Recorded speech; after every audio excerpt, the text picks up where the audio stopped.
Is the Adidas Harden Volume 7 worth a $160 retail price? That's up 20 bucks from last year's model, and that's quite the price jump, but let's do it.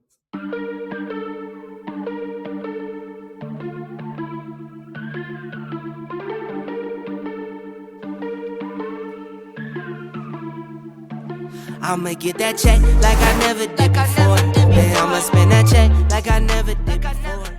Welcome back to our channel. Today I'll be checking out how the Harden Volume 7 plays by testing out the cushion, traction, support, and more. But before getting into that, I'll cover some of the basic info first. So like I said, these are going to be retailing for $160. So now they do stand alone as the most expensive signature line in Adidas. Trae Young was right there with them at like $140 last year, but I mean, going up $20 in retail price over 1 year, you never really like to see that, but it is clear that Adidas made some major changes to Harden's line, even just looking at the appearance alone. So we'll go ahead and start there. And after we put out our first impressions on these, a lot of people kind of tend to decide with Chase on the design, saying that they just weren't feeling it.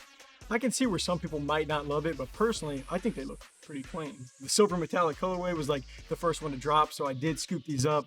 Kind of looks like an astronaut suit or something like that. There are better color schemes out there. I feel like the shiny look just draws even more attention to the appearance, and these just simply don't need that. So after following like a really similar design between like the 6s and the 5s, they had like, a similar build between those shoes. The 7s are just totally different. And from the side, you get like virtually no branding from like Harden or Adidas.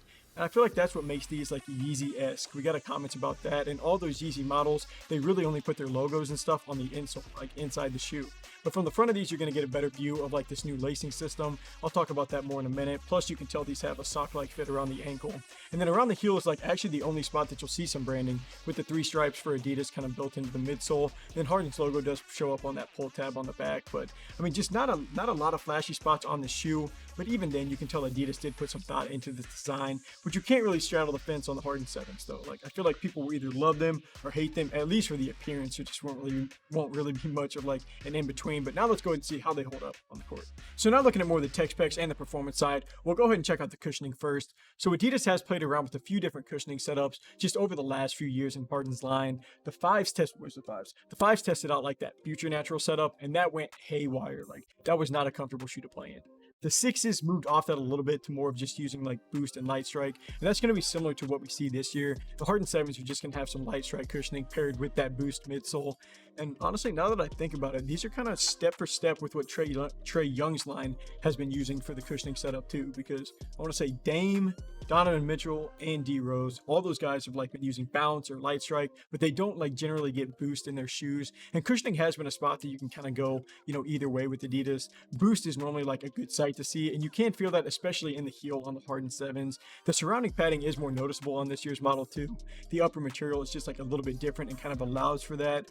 But at the same time, that is going to hurt the weight a little, and it's just like the breathability by adding all that like much more material in those layers. But these are still going to give you a pretty balanced feel. I didn't need a ton of break-in time either. Like, the cushioning isn't quite as stiff under your foot. I do feel like the 6s took a little bit longer to loosen up, but using our durometer to check out the midsole, we went ahead and tested out the 2 different feels. And I mean, the clear part, that was reading at like a 47. That's a rougher feel to the midsole, but we did try to get a reading on that boost, and it was giving us a 20, and that's kind of similar to how like the Trae Young 2 was playing too. Like, a noticeable difference between the softer and the like more stiff feel, which I guess you would expect. But that softened material, like, it just kind of depends. At the same time, like, whenever you're talking about the cushioning alone, these aren't going to be bad, but there just really isn't a spot that I can pick out to like make the cushioning a highlight of this model. Harden 7s are more so just like average for the price. So now getting into more of the materials and the support, that's where like 95% of the changes to the Harden 7 are going to come from. And the first thing that I have to get started with here, I wanted to bring it up already, but that's just how annoying these shoes can be to get on. So if you played in the Trae Young 2s, they just switched to more of like, a tighter fit around the ankle. I've said it a few times already, but it's meant to give you like this sock-like feel as if you don't have a shoe on. And if you're like me, for about the first 10 minutes, you won't have these shoes on. You'll be trying to get them on. As always, I'm just playing. It doesn't take that long, but I mean, it's not to that extent. These are more challenging to get on and off though. Using the pull tab helps a ton, so I would recommend that. But now for like the rest of the model, the upper isn't like anything like the 6s. Those had more of like a suede or just a softer feel to the upper, but the Harden 7s are gonna have more of a split setup. The silver like feels and it looks like a North Face puffer jacket. And what do jackets do? They keep you warm, which is the opposite of what you want your foot to feel when you're in the fourth quarter playing ball. So that is something to monitor. here is just how well insulated these things are. But one thing they did stay right on brand for Harden's line is they do love to make his shoes pretty heavy. So a size 10.5 is going to weigh 512 grams, which is, you know, not that good, but 500 grams plus on a mid-top shoe there, that's kind of impressive, at least, because the Harden 6s actually weighed the exact same to a T.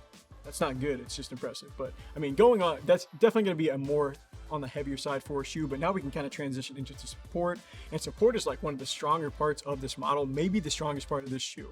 And it's weird because there really aren't a ton of like visible features to like point out. The upper is pretty secure though, and that's just going to help with your lateral containment, like just as you tighten the laces and stuff like that. This is a whole new lacing system, so I guess I didn't really explain that much yet, but it's a whole new lacing system where the laces, if you look, they're actually wrapped underneath on the upper, like the underside of the silver upper. So I mean, keeping those tight, it feels like the shoe is just like wrapping over your foot. So I think they used that. I want to say Adidas actually used a similar thing in the Adidas like T-Mac Resto mod that they dropped. So I mean, that's at least a really nice piece, because like I said, there's no like midfoot straps that I can tell, not really a ton of overlays on there, but you still get that locked in feeling. There's no heel slippage that was there on the Harden 5s. Those struggled, and they fixed that mostly last year, but it's all the way gone on this model. So I mean, support is going to be on point again, and I think it got better. Just wish the shoe didn't weigh quite as much.